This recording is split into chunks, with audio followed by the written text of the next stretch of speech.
7. Apart from above, statistic has a wide application in marketing, production, finance, banking, investment, purchase, accounting and management control. ये सारी चीजें क्या importance है कि जो स्टैटिस्टिक्स है वो कितनी इंपॉर्टेंट रखती हैं। इन सारी चीजों को अगर गौर से हम देखें तो हर तरफ हमें स्टैटिस्टिक्स मिलती है।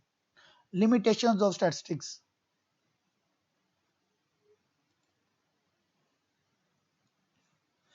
The use of statistics is limited to numerical studies. क्या यहाँ पे है कि इसका जो यूज है वो न्यूमेरिकल स्टडीज में है, क्योंकि जितनी भी हम स्टडी करते हैं उसको फिर हम क्या करते हैं, न्यूमेरिकल प्रेजेंट करते हैं और उसी बेस पे हम रिजल्ट देते हैं कि जो हमारा फाइनल सिग्निफिकेंट इफेक्ट है वो क्या आ रहा है। Second limitation, statistical techniques deal with the population or aggregate of individuals rather than with individuals. हमने क्या इस पे स्टडी किया था कि ये कंप्लीट पॉपुलेशन को स्टडी नहीं करती, पॉपुलेशन में से सैंपल स्टडी करती है और उसकी बेस पे उसको जनरलाइज करने की कोशिश करती है। Third, statistical relies on estimation and approximations. हम एस्टिमेट करते हैं, जैसे मफरूजा बनाते हैं कि ये हमारी प्रॉब्लम है, इसकी सोल्यूशन ये होगी, जिसमें हम एच नोड और एच वन बना के उसके ऊपर स्टडी करते हैं। Fourth, statistical results might lead to fallacious conclusions. हमने अगर जो चीज बनाई हुई है उसमें अगर रद्द बदल करते हैं तो क्या होगा, हमारा सारा रिजल्ट क्या हो जाएगा, डिस्टर्ब हो जाएगा। Applications of statistics in educational research. Statistics is of vital importance in education research. It does not include measurement of problems such as construction of indices or the scoring of items on a questionnaire. Rather, it involves the manipulation of numbers under the assumption that certain requirements have been met in the measurement procedure. Statistics practically seems to work at the analysis stage of the research process when data have been collected. It does not mean that social scientists can plan and carry out entire research projects without any knowledge of statistics. Planning and carrying out research projects and trying to analyze data without using statistical techniques will carry away from the objectives of the study. Statistics enters in the process right from the beginning of the research when whole plan for the research, selection of design, population, sample analysis, tools and techniques, etc. is prepared. Education research में देखें तो start कहाँ पे आता है, ये start से लेकर एंड तक आता है जब हमने कोई प्रॉब्लम डिफाइन करना है कि हम ये हमारा टॉपिक है, ये इसके ऊपर हमने ये रिसर्च करनी है। देन उस रिसर्च के लिए हमने करना है कि कौन सा रिसर्च डिज़ाइन यूज़ करना है, उसकी पॉपुलेशन क्या होगी, उसका सैंपल क्या होगा, उस पर एनालिसिस हम कौन से लगाएंगे, कौन से टूल्स यूज़ करेंगे, कौन से टेक्निक्स लगाएंगे और उसके बाद हम अपने रिजल्ट को क्या करते हैं, जो रिजल्ट भी ड्रा करते हैं उसको इंटरप्रेट करते हैं और उसी बेस पे हम कंक्लूजन देते हैं। Point 6, descriptive and inferential statistics. Descriptive or inferential statistics. Researchers use a variety of statistical procedures to organize and interpret data. These procedures can be classified into two categories: descriptive statistics and inferential statistics. The state point of dealing with the collection of data is to organize, display, and summarize it effectively. It is the major objective of descriptive statistics. जब भी कोई data हम collect करते हैं उसे हम क्या करेंगे, ऑर्गेनाइज करेंगे, डिस्प्ले करेंगे इफेक्टिवली, इसे हम क्या कहेंगे, ये डिस्क्रिप्टिव स्टैटिस्टिक्स का वे है। Descriptive statistics as the name implies describe the data. Descriptive statistics consist of methods for organizing and summarizing information. These are statistical procedures that are used to organize, summarize and simplify data. In these techniques, raw scores are taken and undergone some statistical techniques to obtain more manageable form. These techniques allow the researcher to describe large amount of information or score in a few indices such as mean, median, standard deviation, etc. ये कहाँ पे आएगा, descriptive statistics में। When these indices are calculated for a sample, they are called statistics.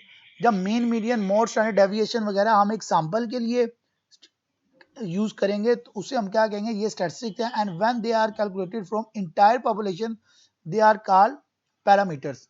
जब mean, median, mode और descriptives को हम use करेंगे पॉपुलेशन के लिए तो ये पैरामीटर्स हो जाएंगे, जब ये सैंपल के लिए यूज करेंगे ये क्या हो जाएगा, स्टैटिस्टिक हो जाएंगे। ये क्वेश्चन याद रखिए, मैंने पूछने भी आप लोगों से। Descriptive statistics organizes score in the form of a table or a graph. It is especially useful when the researcher finds it necessary to handle interrelationship among more than two variables. Only summarizing and organizing data is not the whole purpose. कि हमारा यही purpose नहीं कि हम data को summarise करें या organise करें. Of a researcher, he often wishes to make inferences about a population based on data he has obtained from sample. For this purpose, he uses inferential statistics. Inferential statistics are techniques that allow a researcher to study samples and then make a generalization about the population from which they are selected.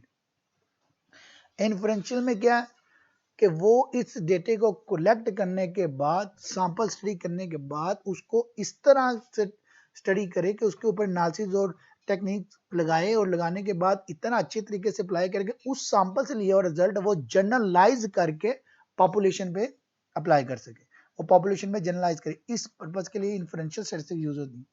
Population of a researcher study is typically too large and it is difficult for a researcher to observe each individual. Therefore, a sample is selected by analyzing and the result obtained from a sample.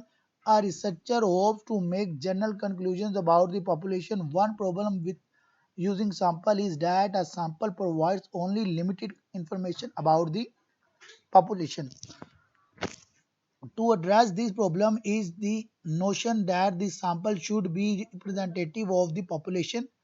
That is, the general characteristic of sample should be consistent with the characteristic of the population. और same बात की है कि इस तरह का sample है जो स्टडी को रिप्रेजेंट करे हमारे पॉपुलेशन के ऊपर. वेरिएबल 1.7 वेरिएबल हमने क्या स्टडी किया. Variable is just something that is likely to vary or something that is subject to variation. कि जो चेंज हो, जिसकी वैल्यू चेंज हो, जैसे a equal 1, a equal 2, a equal 3 variate कर रहा है वैल्यूज. हमने एग्जांपल्स भी ली थी कि एक क्लास में वेट, एज, कलर, हाइट सब डिफरेंट होती हैं. और क्वांटिटेटिव के लिए और क्वालिटेटिव के लिए स्टडी हमने डिटेल में की थी.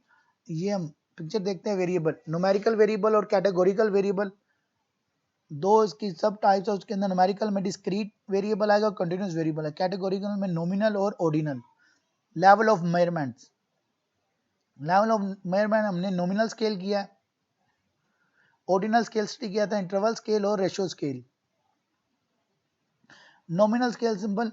A nominal scale is the simplest form of measurement researcher can use. The word nominal means having to do with the names, नाम्स के साथ. Measurement made on this scale involves merely naming things. It consists of a set of categories that have different names such as measurement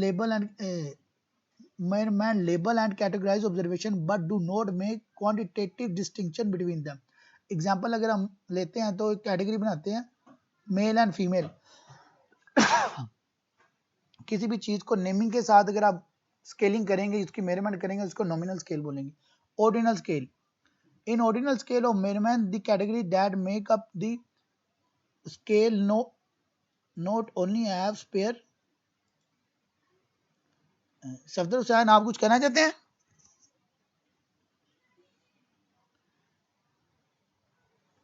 चलिए हम continue करते हैं. हमारा unit 1 complete हो रहा है, फिर कोई बीच में गैप रखते हैं 5 मिनट का क्वेश्चन आंसर के लिए. Ordinal scale. ऑर्डिनल स्केल में हम क्या करेंगे? In ordinal scale of measurement the categories that make up the scale not only have separate names but also are ranked in terms of magnitude. This scale consists of a set of categories that are organized in an ordered sequence. For example, a manager of a company is asked to rank employees in terms of how well they perform their duties. The collected data will tell us who the manager consider the best workers, the second best and so on. इस order में हम क्या करते हैं? उसको organize कर देते हैं order में. Intervals. An interval scale possesses all the characteristics of an ordinal scale with additional features that the category form a series of interval that are exactly of the same size. इसमें हम क्या करते हैं? Series की size होती है, जैसे हम ग्रुप बनाते हैं 0 से 1, 1 to 2 या 0 से लेकर 10 तक, 11 से लेकर 20 तक, तो ये एक इंटरवल्स बन जाते हैं. Ratio scale. A ratio scale has all the characteristic of an interval scale. Interval scale की सारी कैरेक्टरिस्टिक रेशियो स्केल में. इसमें एडिशनल क्या आता है? But adds an absolute 0 point. 0 point इसमें ऐड हो जाता है. The scientific method. Scientific method में क्या था कि हम आज क्वेश्चन करेंगे,